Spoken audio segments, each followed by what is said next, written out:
fait les valises, on rentre à Paris.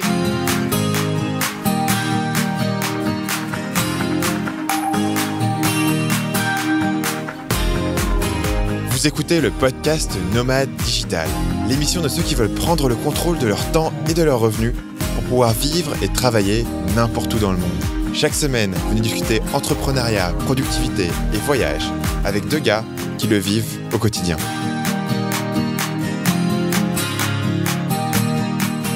Bienvenue sur le podcast Nomade Digital, le podcast qui se termine. Je suis Stan de marketingmania.fr. Et je suis Paul.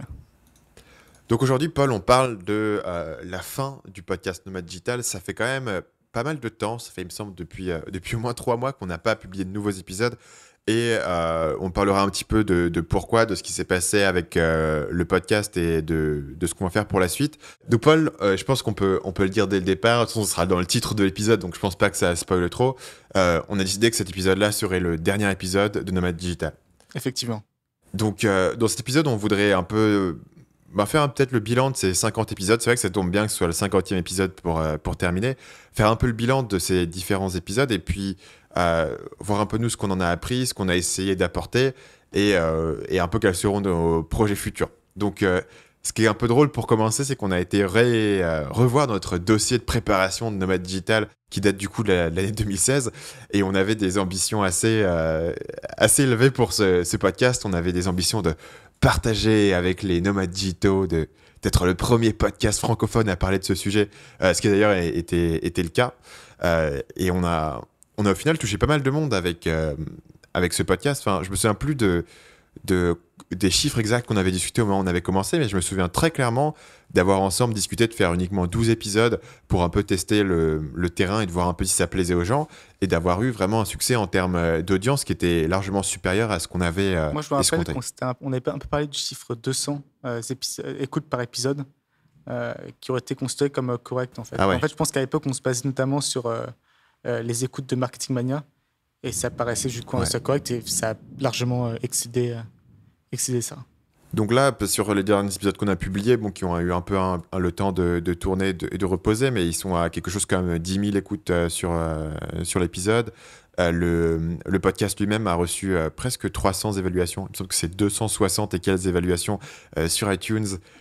Et vous le savez, si vous nous écoutez depuis longtemps, c'est un truc qu'on avait vachement poussé et c'est un truc qui fait très plaisir. Enfin, c'est vraiment une marque que les gens apprécient ce qu'on fait parce qu'il faut quand même se les taper, les évaluations iTunes. C'est un peu labyrinthique pour trouver comment le faire. Et donc, du coup, c'est un podcast qui a connu un grand succès assez rapidement et qui est monté assez rapidement en termes d'audience. Aujourd'hui, c'est le podcast numéro 1 sur iTunes dans la catégorie web marketing. Et du coup, c'est pour ça peut-être que la décision de l'arrêter est un peu étonnante peut-être pour certaines personnes ou quelque chose qu'on n'attendrait pas. Est-ce que tu peux nous dire, toi, un petit peu comment tu conceptualises le fait de boucler ce podcast-là à l'épisode 50 ? Je me suis un peu rendu compte après l'enregistrement de l'épisode 48, qui était sur les axes sur, il me semble, la vente de Trello, que ça devenait de plus en plus compliqué de trouver des sujets et que ça venait pas aussi naturellement qu'avant. Avant, vraiment, on avait une liste de sujets, il fallait choisir, quoi. Alors que là, justement, on devait réfléchir à quel sujet.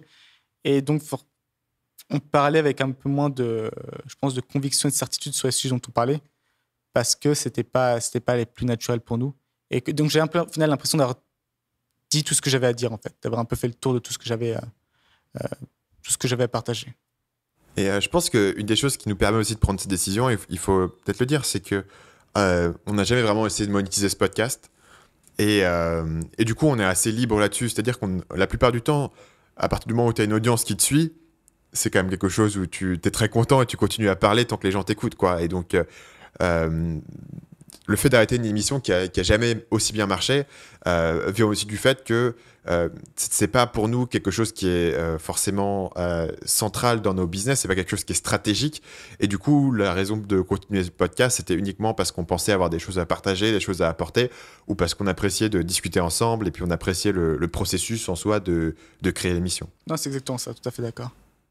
Et moi, la façon dont tu l'avais expliqué, on avait échangé quelques messages pour en discuter. Et puis la façon dont toi, tu l'avais présenté, qui moi m'avait pas mal marqué, qui m'avait pas mal convaincu que c'était peut-être le moment de boucler l'émission, c'était de dire que De toute façon, le podcast Nomad Digital, il va continuer à tourner, il va continuer à être écouté, il va continuer à être bien référencé sur iTunes, il continuera à avoir du bouche-oreille.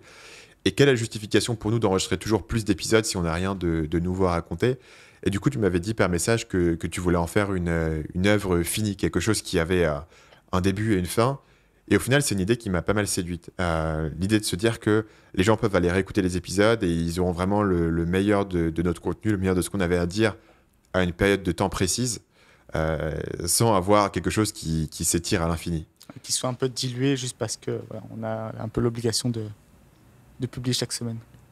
Effectivement. Et pour moi, un bon parallèle, c'est les séries télé. Tu vois, moi, j'ai pas mal réfléchi à ces idées-là où tu as des séries qui s'arrêtent au bon moment et des séries qui s'étirent trop. Tu n'as pas envie de devenir comme Friends ou dans la saison, je sais pas quoi, 7 ou 8, et tout d'un coup des triangles amoureux à la con entre Joey et Rachel qui sont totalement scandaleux pour les fans. Je pense que personne ne sait de quoi je parle, mais en gros, le fait de devoir continuer du contenu, le fait que quelque chose fonctionne, donc il faut absolument continuer à faire tourner la machine.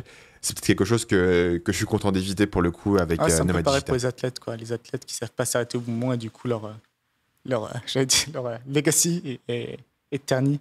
Bon, on ne sera pas aussi connu qu'un Zidane, mais c'est un peu le même principe. Au final, c'est bon, à part son dernier coup de boule, mais il s'est arrêté au bon moment.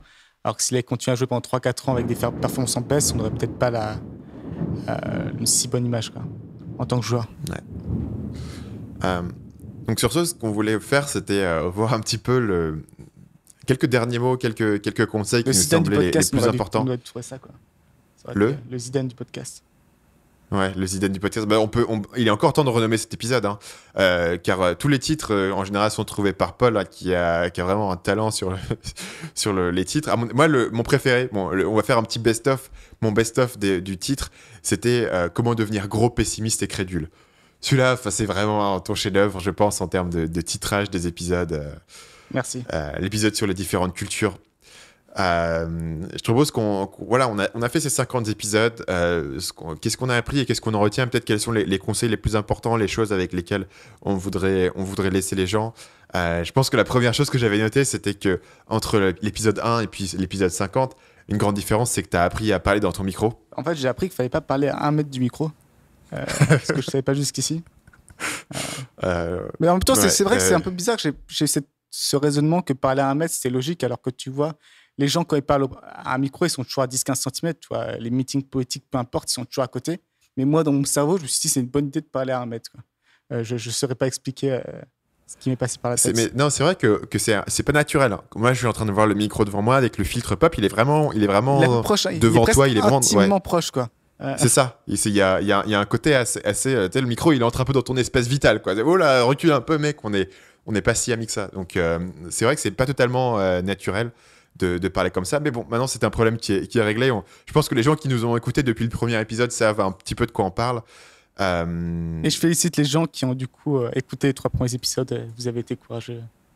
Merci à vous. Ils sont nombreux. Hein. Moi, dernièrement, pas mal de gens sont venus me voir à Ho Chi Minh ou sont passés à Ho Chi Minh en tout cas. Et j'en ai profité pour aller dîner avec eux ou pour aller prendre une petite bière. Comme on avait d'ailleurs dit dans les épisodes du départ que si les gens passaient, on les inviterait à dîner.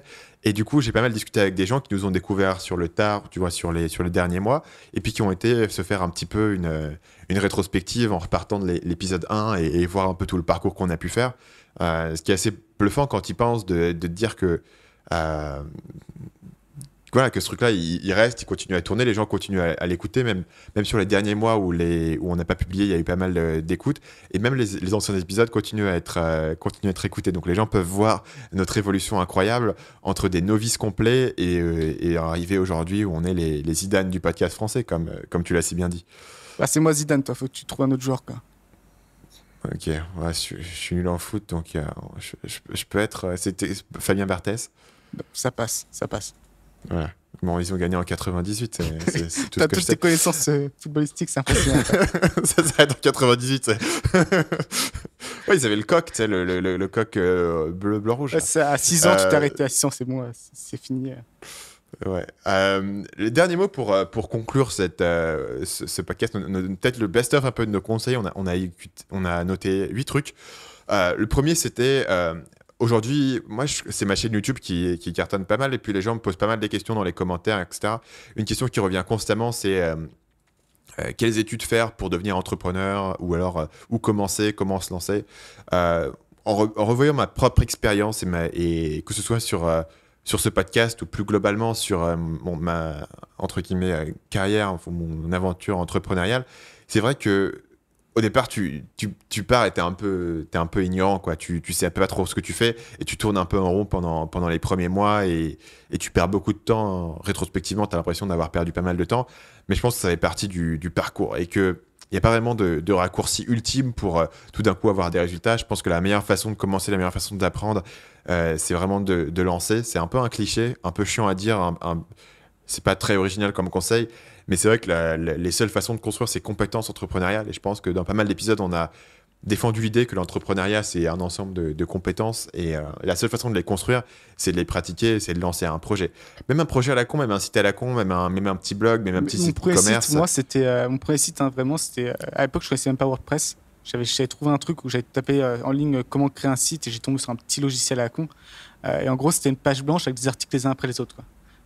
C'était vraiment ça le premier site. Donc, ouais, c'est effectivement, il y a pas, comment dire, comment on pourrait dire en français. On peut commencer très très très bas, quoi.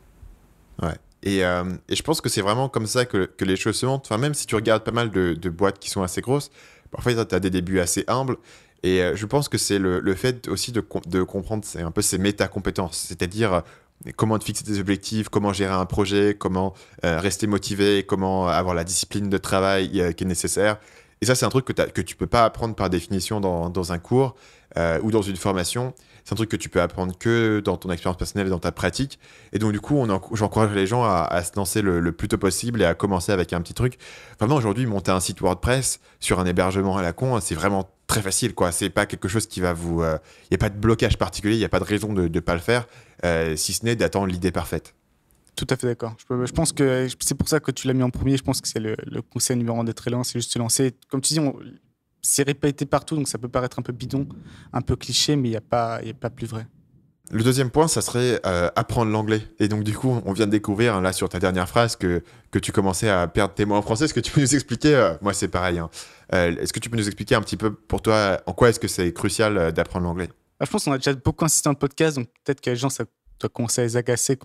C'est pas pour taper sur le français, hein, mais c'est juste que l'anglais, quasiment tout le contenu de qualité est en anglais. Et d'ailleurs, même le bon contenu en français, souvent, au final, c'est de la traduction de l'anglais, quoi.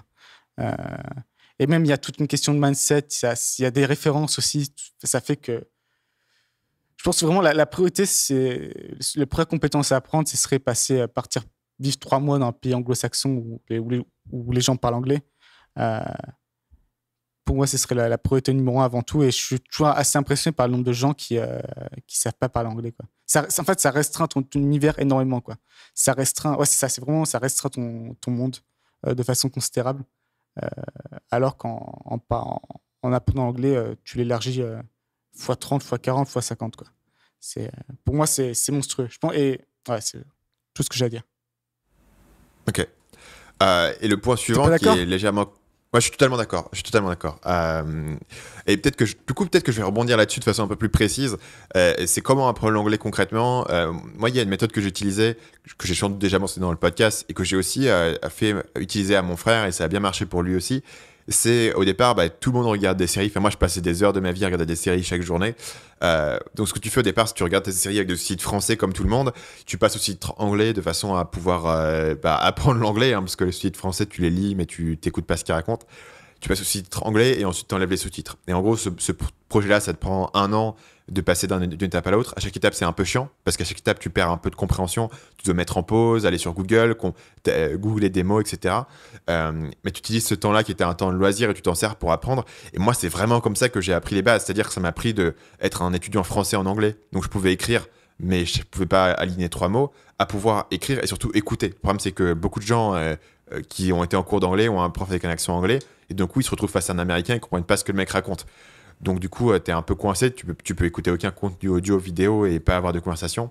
Et ce processus-là, en tout cas, a fonctionné pour moi, a fonctionné pour d'autres personnes avec qui je l'ai conseillé. Donc si vous êtes moi, le genre de personne qui c'est d'ailleurs exactement consomme ce des que j'ai séries... fait, en fait. Ouais. C'est quand j'étais au lycée, chaque soir, je regardais un film en anglais avec sous-titres français.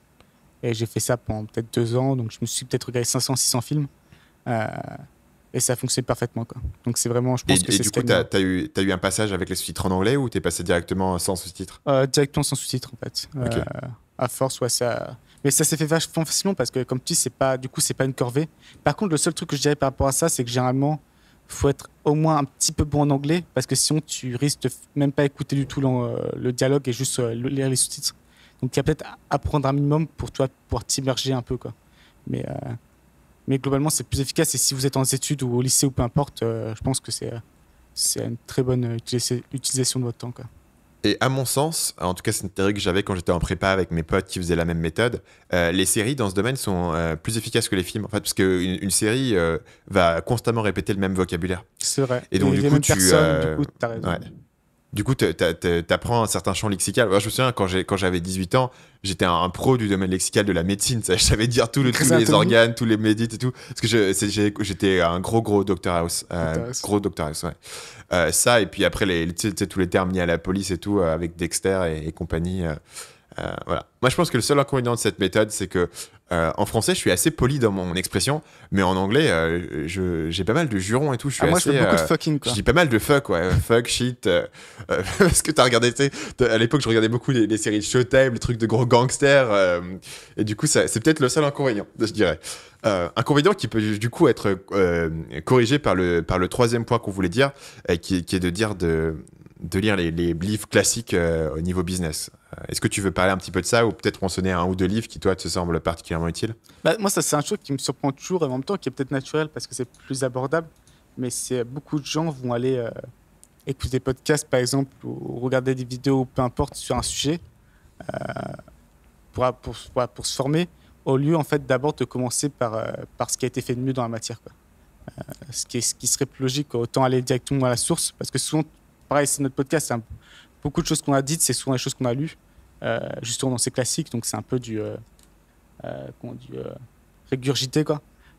Donc dans ce cas, autant aller à la source, quoi. C'est un peu du remix, quoi. C'est-à-dire qu'on te dit on a lu ça dans tel bouquin et on te fait un petit résumé, mais c'est vrai que tu peux aussi aller retrouver le bouquin en question et tu auras peut-être une compréhension plus profonde de ce que nous on a pu te donner dans 45 minutes. Et je donnais aussi comme conseil avant d'aller sur. Il y a Blinkist, il y a Cooper, ceux qui font les résumés de livres. Ouais. Je suis un peu moins convaincu. Par exemple, j'avais lu le résumé de Build to Sell, donc construit pour être vendu. Enfin, bâti pour être vendu plutôt. Et j'ai lu le résumé. Et tu vois, j'ai trouvé sympa, plutôt correct, mais pas incroyable. Et par contre, j'ai lu le livre et le livre est absolument génial, quoi.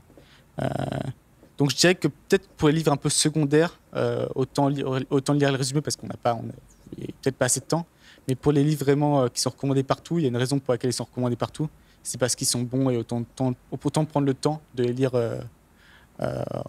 au complet.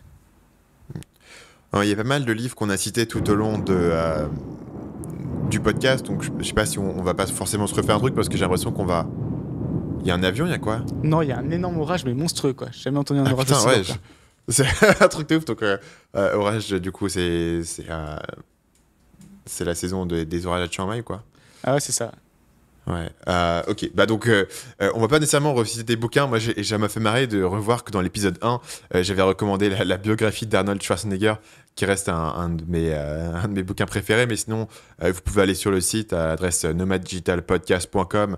Et en général, on essaye dans chaque épisode de faire un petit article et on note les livres qui ont été mentionnés. Donc, comme on en mentionne pas mal, ça vous permet de vous faire une petite compilation. L'élément suivant, qui est encore une fois un petit peu connecté, c'est la question des 80-20. Qui est peut-être utilisé un peu à outrance. Parce que maintenant, notamment, c'est pas mal rentré. Je sais que c'est pas mal rentré dans le langage des entreprises, des grosses boîtes. Ma mère qui travaille dans une grosse boîte me dit qu'on parle de 20 à chaque réunion, quelqu'un qui va mentionner 80-20, tu vois. C'est un peu marrant, c'est toi que le lexique qui était un peu, tu vois, justement outsider au fur et à mesure. Même le lexique startup rentre maintenant dans les grosses boîtes un peu aussi. Mais ça reste un concept. Le concept est simple, c'est où est-ce que je peux placer 20% de mes efforts pour avoir 80% des résultats, en fait. C'est vraiment ça. Et je pense qu'il faut toujours se poser ça presque tous les jours dans son business. C'est aujourd'hui où est-ce que je peux placer mes efforts pour maximiser le résultat. Un exemple tout con, c'est par exemple peaufiner à fond le design est-ce que c'est vraiment ça qui va changer votre business, qui va le faire grossir? Mieux vous rester sur un design correct et peut-être passer son temps sur la création de contenu, par exemple. Ça dépend de votre business, ça dépend, c'est au cas par cas, mais je pense que c'est une question assez importante à se poser à chaque fois. Et c'est un truc qui est étonnant dans sa robustesse. C'est un principe qui s'applique vraiment dans plein de domaines. Et moi, j'ai un exemple assez étonnant. Dernièrement, j'ai fait un calcul où j'ai mesuré toutes les vues sur ma chaîne YouTube. Et ensuite, j'ai mesuré les vues sur le top 20% de mes vidéos. Et les vues sur le top 20% de mes vidéos, c'est 82%. Donc, c'est presque exactement 80%. Et si tu prends le top 4%, donc si tu fais 20% de 20%, ça fait 64%, ce qui correspond à 80% de 80%. Donc en gros, le truc fonctionne sur beaucoup de distributions, en gros, de résultats. Donc l'idée ici, c'est que tu vas avoir des vidéos chez moi qui vont faire quelques milliers de vues, et tu as des vidéos qui vont faire des centaines de milliers de vues. Et si tu fais effectivement ce ratio, tu trouves avec un 80-20, ce que je trouve, je trouve ça assez bluffant que ce soit une distribution, que le modèle prédise presque parfaitement la distribution entre les vidéos qui sont des gros hits et les vidéos qui marchent pas tant que ça, quoi. Non, effectivement, moi, je trouve ça aussi très surprenant, quoi. Que finalement, un modèle totalement artificiel comme YouTube, tu as pu te retrouver avec ce modèle qui a été trouvé il y a, je crois, c'était 200 ans, c'était sur les fermes en Italie, comme quoi, je crois, c'était 20% du terrain, produisait 80% des récoltes, un truc comme ça. Ouais. Un truc qui n'a rien à voir, strictement rien à voir. Ouais, c'est assez étonnant, un modèle mental vraiment utile. Le point numéro 5, le point peut-être, c'est notre côté un peu démoralisateur sur nomade digital, où en gros, j'ai l'impression que beaucoup de gens voient encore aujourd'hui l'idée d'être nomade digital, de gagner sa vie en ligne, comme étant le nirvana total. À partir du moment où tu as généré des revenus en ligne, c'est bon, tu n'as plus aucun problème, tu vis au bord de la mer et ta vie est parfaite. Concrètement, c'est pas comme ça que nous on l'a vécu, c'est pas comme ça que tous les gens que je connais le vivent. C'est-à-dire que voilà, tu continues à avoir des problèmes, tu continues à avoir des difficultés. C'est quelque chose qui est agréable, c'est quelque chose qui t'apporte beaucoup, mais en fait, tu as cette tendance humaine qui est inéluctable à t'adapter en gros à ton nouveau normal, quoi. Donc tout ça devient normal, ça devient intégré dans ta baseline. Et du coup, tu n'es. Voilà. Je pense que beaucoup de gens, en particulier parce que c'est un peu ce qui est vendu parfois par certaines personnes qui ont des objectifs personnels à vous vendre ça. Mais c'est vous dire, OK, moi j'ai réussi, j'ai aucun problème, ma vie est facile et j'ai made it. Je pense que c'est un travers de penser ça. Et c'est un truc qui est pas mal revenu, je pense, dans le podcast. Le fait que tu peux continuer à voyager. Ça va résoudre certains problèmes. Donc, tu n'auras pas effectivement à te lever à 6h du matin pour prendre le RER pour aller à la Défense. Mais tu auras des questions de comment gérer tes projets, comment rester motivé. Tu auras des questions où tu n'as pas forcément la même facilité à être entouré de gens que tu pourrais l'avoir autrement. Donc, à chaque niveau, a ses propres défis. Et je pense que fondamentalement, tu l'as dit, c'est un mécanisme psychologique qui fait que tu t'adaptes à ton nouveau normal. Et donc voilà, peu importe ton normal, c'est pour ça qu'on pourrait, je crois que j'en ai déjà parlé sur le podcast de gens par exemple qui se retrouvaient paraplégiques et pendant 6 mois après que l'accident arrive, leur niveau de bonheur était plus bas qu'avant, mais au bout de 6 mois, ils revenaient au même niveau qu'avant, alors qu'ils pouvaient marcher parfaitement, tu vois. Et pareil pour les gens qui gagnent la loterie, pendant 6 mois, ils sont très heureux, enfin, ça monte et après ça revient au même niveau, quoi. Ce qui est un peu déprimant comme pensée, c'est-à-dire qu'en fait, tu peux rien faire pour être plus heureux. C'est un peu vu comme ça, peut être vu comme ça. Mais ça peut aussi être vu d'être tout simplement reconnaissant de ta situation actuelle tout en travaillant à l'améliorer, quoi. Ce serait un peu ce que j'en retirais par rapport à ça. Et apparemment, c'est le terme officiel, c'est l'adaptation hédoniste. En anglais, c'est happiness treadmill, le tapis roulant du bonheur. C'est ce qui est toi, l'image est bonne, je trouve. Ouais, dès qu'au final, tu fais quand même du surplace, quoi. Le revers de cette médaille-là, c'est que devenir nomade digital, c'est pas aussi compliqué que les gens peuvent l'imaginer. Est-ce que tu peux nous dire un peu pourquoi ? Après, je me dis c'est peut-être facile à dire pour nous parce que ça n'a pas été on l'a pas ressenti comme un gros obstacle de juste partir. Moi, ça n'a vraiment pas été une difficulté. Il y a peut-être certaines personnes qui ont un peu plus peur du changement ou qui ont plus peur d'un nouveau pays. Ou qui ont des attaches particulières, qu'elles soient financières ou familiales.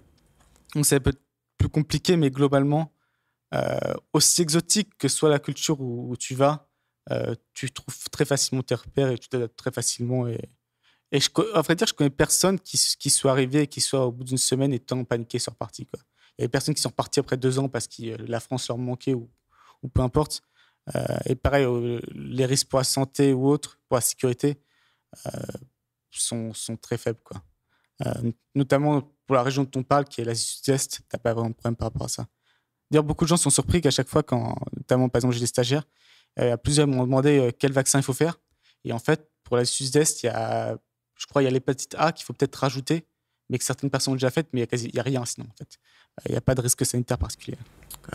Effectivement. Et ça, c'est un truc qu'on avait pas mal traité dans des épisodes vers le début du podcast, justement, quand on était très orienté nomadisme digital. Et c'est une des raisons pour laquelle on s'est... Ouais, c'était l'angle de notre podcast au début. On s'était dit, on parlait même dans la préparation du premier épisode, on mentionnait que nomade digital, on parlait pas de la partie entrepreneuriale.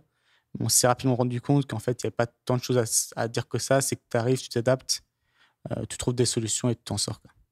Ouais, regarde, premier épisode, à qui on est, à quoi sert ce podcast. Numéro 2, c'était comment devenir un nomade digital. Numéro 3, comment rester productif quand on est son propre patron. Numéro 4, comment se faire des amis à l'étranger. Donc vraiment, nos premiers épisodes étaient très centrés là-dessus. Effectivement, on a élargi aussi pour cette raison. C'est-à-dire qu'au final, il y a quelques questions logistiques qui sont un peu à gérer au cas par cas selon le pays.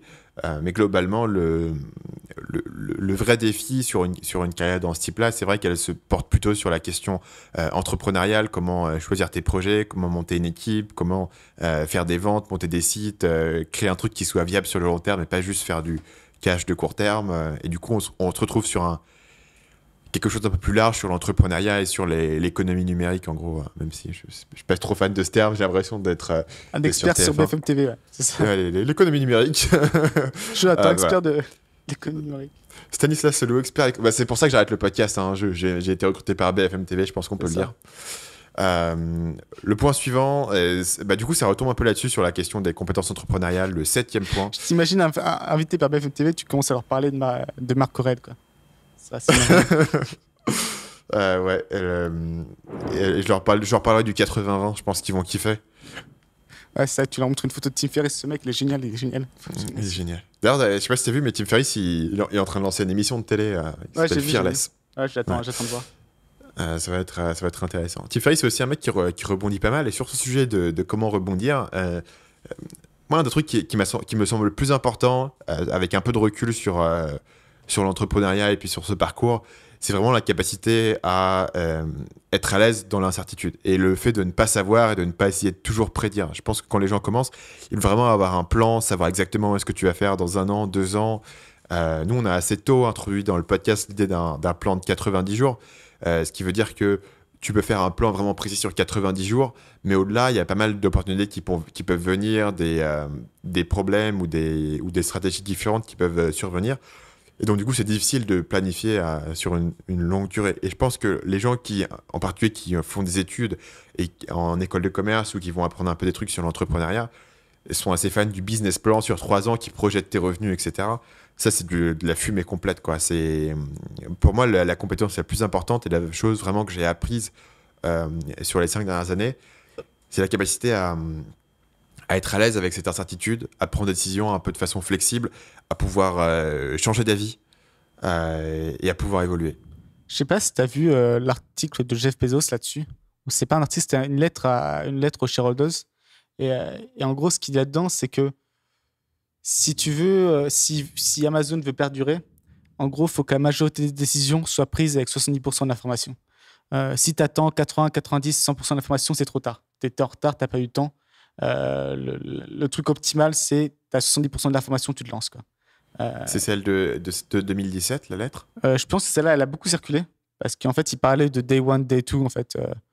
En gros, voilà. En fait, lui, son obsession, c'est en faire en sorte qu'Amazon reste une startup, en fait.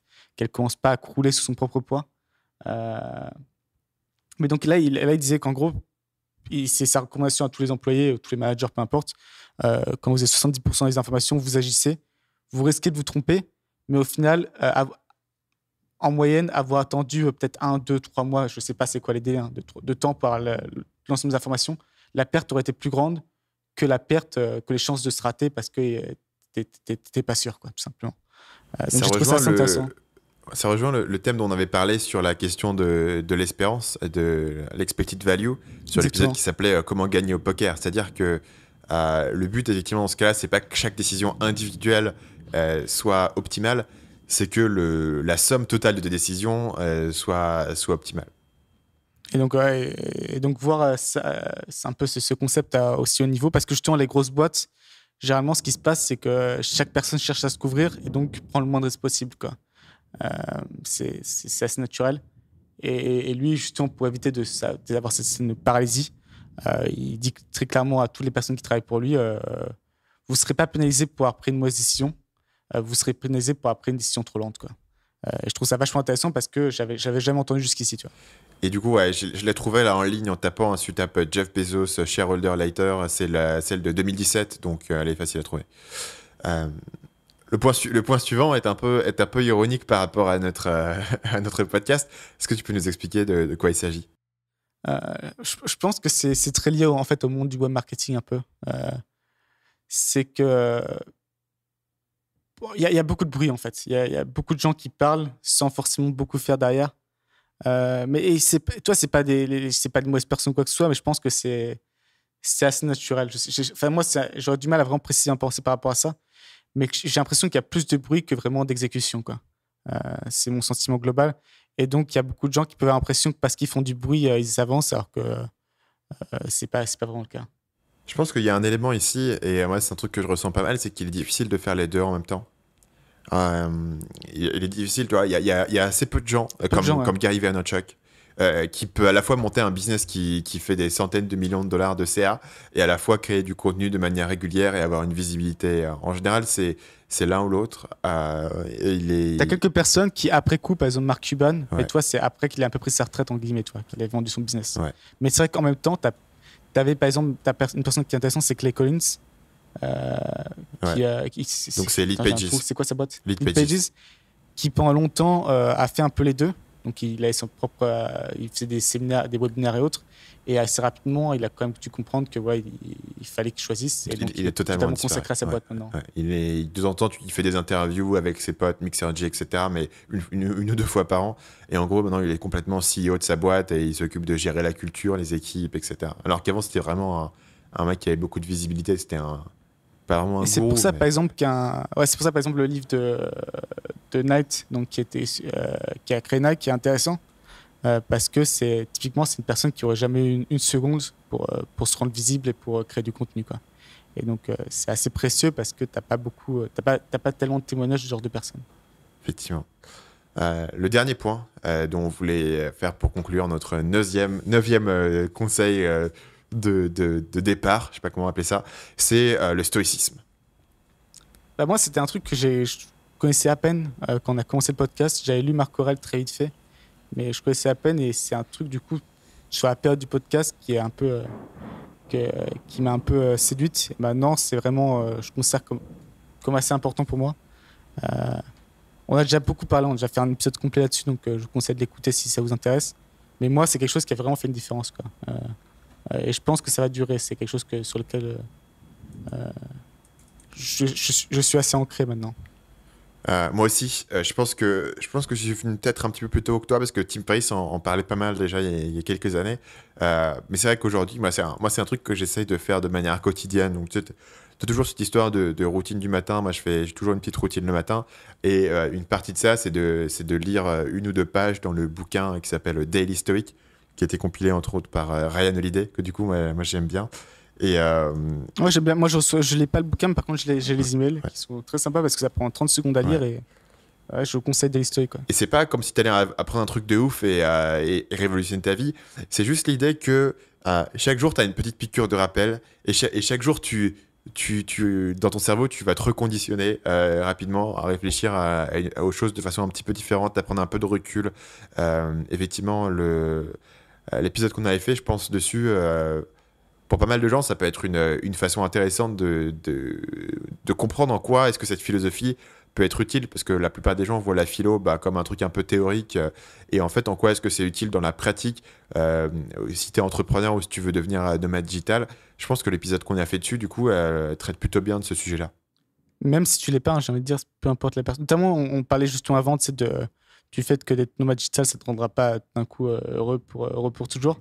Par contre, ce qui peut contribuer, c'est justement toute la question de la gratitude, dont on a pas mal parlé aussi, qui aura sûrement un impact plus important que juste changer ton environnement ou changer tes conditions de vie, quoi. Effectivement. Donc le podcast se termine avec cet épisode 50, mais évidemment, nous, on va continuer à faire des projets un peu de notre côté. Paul, qu'est-ce que tu peux nous dire sur tes projets actuels, sur quoi est-ce que tu bosses, quelles sont les choses sur lesquelles tu travailles, et puis un peu dans quelle direction ça se dirige pour toi? En fait, le truc, c'est que l'année dernière, en fait, j'étais le dernier représentant nomade du podcast Nomade Digital parce que Stan, enfin, il était entre Paris et Ho Chi Minh, mais ça bougeait pas beaucoup, quoi. Ouais. Moi, j'étais un peu le dernier parce que j'ai fait quelque chose comme 15 pays en un an l'année dernière, donc c'était quand même assez intense. Cette année, je me suis installé pour un an en Thaïlande. Donc voilà, maintenant, il n'y a plus aucun nomade dans le podcast. podcast. Donc en même temps, on est un peu obligé de s'arrêter aussi, hein, parce qu'il faut rester cohérent. Mais on peut changer de titre. On peut appeler pas si nomade que ça. Personne qui reste chez eux. C'est ça. Ouais. Sédentaire digital. Ouais, sédentaire digital, parfait. Pas si nomade que ça. On pourra chercher. Et effectivement, là, je m'installe pour un an en Thaïlande. Il y a des stagiaires qui travaillent avec moi. J'ai d'autres personnes qui travaillent en remote. Donc, je me concentre vraiment à fond sur le business. Et le podcast ne prenait pas tant de temps que ça, mais clairement, ça n'avait pas vraiment d'aspect stratégique par rapport au business. Et puis ça reste, même si ça ne prend pas tant de temps que ça reste une distraction, un truc auquel il faut penser, il faut qu'on garde notre rythme de publication. Planifier un rendez-vous, ainsi de suite. Ouais. Donc voilà, je pense que c'est un peu cet aspect-là. Moi, il y a vraiment un truc que j'ai appris avec ce podcast et je pense que je ne réalisais pas vraiment avant, c'est par rapport au retour qu'on a eu sur notre audience. C'est l'impact que ça peut avoir d'avoir une conversation comme ça et la relation que nous on pouvait avoir à l'antenne, est-ce que ça pouvait représenter pour les gens de nous écouter, le fait que ça rendait les choses plus dynamiques et plus intéressantes et que les gens avaient envie de nous suivre et construisaient une relation vraiment personnelle avec nous. Et ce qui est super marrant, c'est que moi, depuis le début, j'étais la personne qui a écouté les podcasts pour vérifier que tout était bon, s'il y avait un petit problème de montage, ou avoir une deuxième paire d'oreilles. Et moi, honnêtement, j'ai jamais été fan du podcast. Genre, la plupart des épisodes, j'étais c'est pas génial, quoi. Donc ça m'a toujours surpris ce décalage entre ce que je pensais moi-même du podcast et comment c'était reçu par les gens, parce que comme tu dis, 263 commentaires, bon, quelques-uns ils le détestent, mais l'immense majorité, majorité sont très fans. Et donc c'était une grosse surprise à ce niveau-là pour moi aussi, quoi. Je pense que un des aspects, c'est que tous les concepts dont nous on parle, on les connaît bien, on les connaît un peu par cœur, et en plus on a déjà entendu ce qu'on allait dire. Donc c'est vrai que quand tu le réécoutes, un épisode que tu viens de faire, je pense que si tu réécoutes un épisode ancien, ça peut un peu plus te surprendre. Un épisode que tu viens de faire, tu le réécoutes et au final te dis c'est pas excitant parce que tu sais déjà tout ce qui se passe, quoi. Donc c'est un peu t'as l'impression qu'on contredit un peu un truc, mais pas mal de gens qui nous écoutent, je pense on a quand même pu introduire des concepts. Enfin, je pense notamment, tu vois, l'épisode qu'on a mentionné tout à l'heure sur le stoïcisme.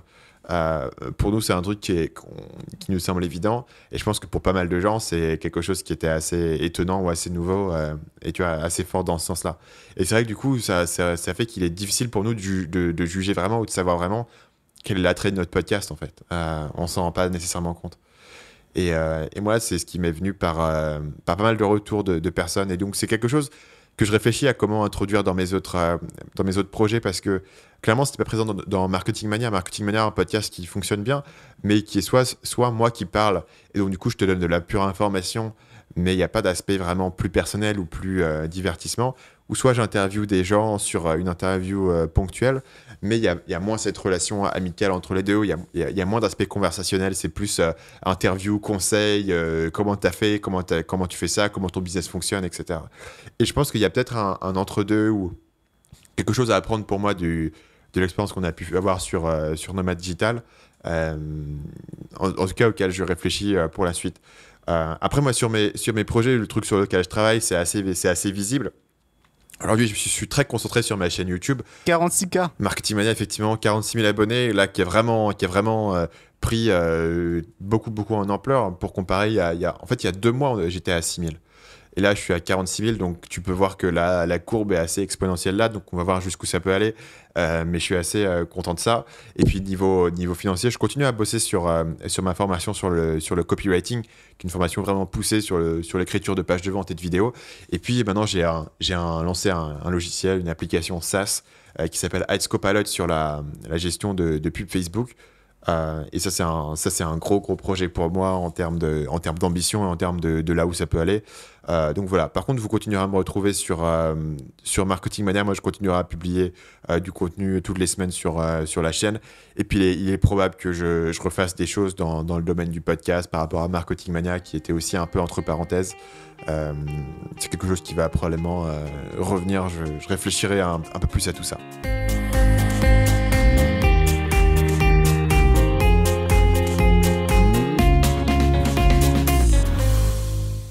Et sur ce, on arrive sur notre ultime section lifestyle. La section lifestyle, bien sûr, où on donne une recommandation, un film, un outil, une série télé, un programme de muscu. Je pense que c'est la première fois depuis le début du podcast que je lis la description officielle de la section lifestyle. Mais voilà, maintenant vous l'avez eu. Il me semble pas qu'on ait recommandé beaucoup de programmes de muscu. Au final, non, je crois pas. Je crois pas, effectivement. Donc, Paul, qu'est-ce que tu nous recommandes cette semaine ? Moi, je cherchais vraiment un truc. Tu sais, j'ai essayé de réfléchir au truc le plus génial dont j'ai pas encore parlé, toi, vraiment pour le dernier épisode. Et vraiment, j'ai bloqué, j'ai pas trouvé. Donc, en fait, j'ai juste pris. Là, pour la première fois, on n'utilise pas Skype. On utilise un logiciel qui s'appelle Zoom, Zoom.us, qui, en fait, j'imagine, ressemble plutôt à Google Hangout un peu. Et honnêtement, j'espère qu'ils sont bien, parce que Google Hangout, c'est un peu de la merde aussi. J'espère qu'ils sont bien et qu'ils vont remplacer Skype vite fait, parce que Skype est quand même très problématique. Et donc voilà, si vous avez besoin de faire des appels, des conférences, partagez votre écran. Et il semblerait, on l'utilise depuis 1 heure, hein, donc on ne sait pas grand-chose non plus, hein, mais il semblerait que Zoom soit très bien. Bah ouais, mais faut dire que juste avant de passer sur Zoom, on était sur une conversation sur Skype qui coupait toutes les 10 minutes. Donc toutes les 10 minutes, on devait se rappeler parce qu'elle coupait. Là, on est sur une conversation effectivement Zoom depuis 1 heure, peut-être même un peu plus, et qui fonctionne très bien. Donc en tout cas, pour le moment, c'est clairement au-dessus de Skype. Bah, attends, je te dis, je serais prêt à utiliser n'importe quoi pour remplacer Skype, quoi. Je suis totalement désespéré de Skype. Ils ne sont pas mûrés depuis 10 ans, quoi. C'est assez impressionnant. Non seulement la partie connexion est un peu foireuse, mais bon, après, ok, c'est compliqué en termes d'infrastructure. Mais les applications sont complètement foireuses, ça crache tout le temps. Sur mon téléphone, une fois sur deux, j'arrive pas à faire les appels. Ouais, il y a vraiment un souci là-dessus. Donc voilà, Zoom.us, on l'utilise et pour le moment, ça fonctionne plutôt bien. Moi, je vais recommander un bouquin qui m'a pas mal mis un... j'ai jamais vu ce titre, donc je suis assez qui m'a pas mal mis un coup d'une bonne façon. Ouais. C'est un bouquin qui s'appelle When Breath Becomes Air, d'un mec qui s'appelle Paul Kalatani. Donc, la traduction française, ça serait quand la respiration devient de l'air.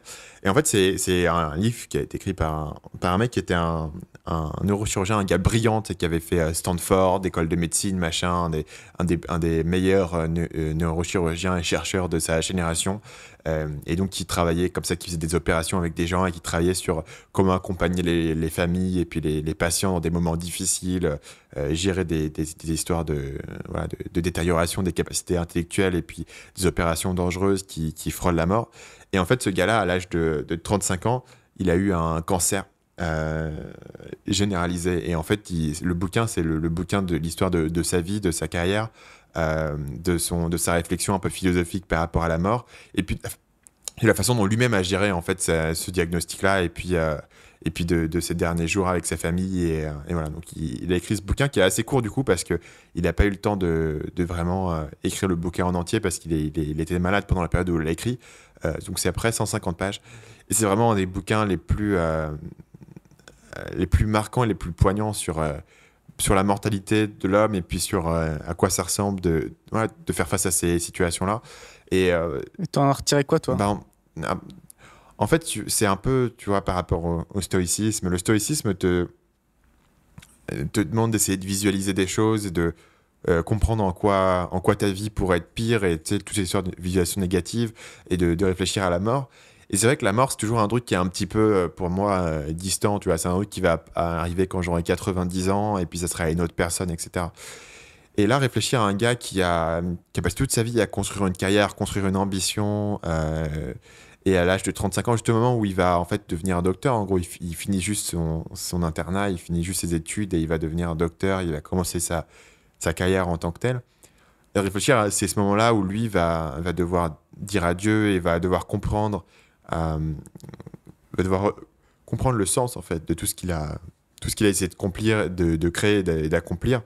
Et ça m'a donné un petit peu cette réflexion de te dire est-ce que tu serais vraiment prêt à à accepter tu vois, certaines mauvaises nouvelles dans ta vie et à quoi ça ressemblerait et à quoi ça ressemblerait pour toi de devoir faire face à ça à un âge assez jeune, à une époque où tu as toujours pensé qu'il était acquis pour toi, que tu avais encore des décennies de trucs de vie, tu vois. Et comment est-ce que tu comprends le sens de ce que tu as de ce que tu as essayé d'accomplir. Enfin, moi, c'est vraiment la façon dont c'est une des raisons pour laquelle ça m'a pas mal impacté, c'est parce que ça, c'est un peu ce que je dis sur les biographies. Une biographie, pour moi, te donne le sens d'une vie, d'une carrière. Et là, c'est l'histoire de voilà, à quoi ça ressemble d'avoir un cancer quand t'es aussi jeune et qu'est-ce que ça représente pour le sens de ta vie. Et voilà. Après, moi, j'ai un peu peut-être cette fascination un peu étrange pour les histoires qui se passent mal, tu sais, où tu réfléchis un peu à qu'est-ce qui pourrait se passer de mal et en contraste, tu peux réfléchir à ta gratitude et à tout ce qui s'est bien passé pour toi et à toute la chance que tu as eue, quoi. Je pense que ça, ouais, effectivement, t'es un mec qui était parti pour réussir sa vie, qui était brillant, ainsi de suite. Ça rejoint un peu ce qui s'est passé pour Phil Knight avec son fils qui est mort jeune. Ouais. C'est un peu où t'as l'impression que tout devrait bien se passer, tout est parfait, il y a certaines choses, tu peux pas t'en prévenir, quoi. Ouais, et rien n'est vraiment acquis sur cette partie, je pense. Et c'est un truc qui est facile à comprendre d'un point de vue intellectuel. Je pense que d'un point de vue émotionnel, c'est assez rare de vraiment le comprendre. C'est compliqué. Et c'est pour ça que ce bouquin, je trouve, m'a vraiment beaucoup impacté personnellement. D'accord, mais moi, définitivement, ça se dit, définitivement le lire, ouais. Ouais, ça se dit, mais il me semble que l'usage français et l'usage anglais est différent. Mais je pense que c'est vraiment parfait de terminer ce podcast sur un anglicisme. Aussi déprimant. Sur un truc aussi déprimant et puis sur un gros anglicisme.